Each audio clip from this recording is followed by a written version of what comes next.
Hello everyone, আসসালামু আলাইকুম। আমি গ্ল্যামার একাডেমি ঝুমু থেকে ঝুম বলছি। কেমন আছো তোমরা সবাই? আজকে একটা সনাতনী আই আই মেকআপ শেয়ার করব। ফার্স্টেই হচ্ছে লিডটা আমি ভালোভাবে প্রেপ করে নিয়েছি। দেন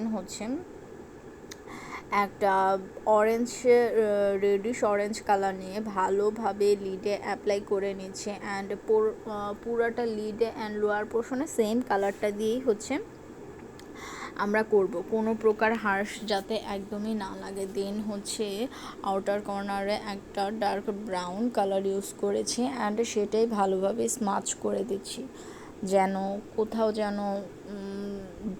প্যাচে না লাগে, সমানভাবে যেন সব দিকে যেন ব্লেন্ড হয়, কোথাও বেশি কোথাও কম এরকম যাতে কোথাওই না লাগে। ভালো করে ব্লেন্ড করে দিচ্ছি। দেখো, আই মেকআপের ক্ষেত্রে, আই মেকআপ নট অনলি, যে কোনো কাজের ক্ষেত্রে ব্লেন্ডিংটা খুব ইম্পর্ট্যান্ট। হেয়ার করি, মেকআপ করি, যাই করি না কেন, ব্লেন্ডিংটা যদি ভালো না আসে তাহলে কোনো কিছুতেই একটা প্রপার ফিনিশিং, নিট ফিনিশিং সেটা কখনোই আসবে না। অ্যান্ড দেন আমি একটা শিমার ইউজ করছি। এদিকে একদম ইয়েলো টোনের একটা শিমার ইউজ করছি।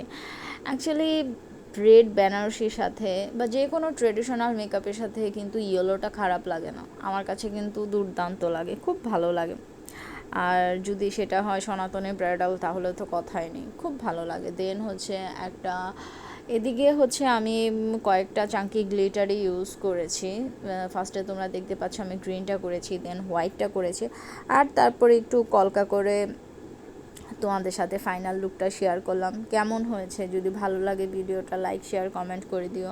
অ্যান্ড তোমরা জানাতে পারো কমেন্ট করে চাইলে কী টাইপের লুকগুলো তোমরা মানে দেখতে চাও বেশি, তাহলে আমি সেগুলোই করার ট্রাই করব।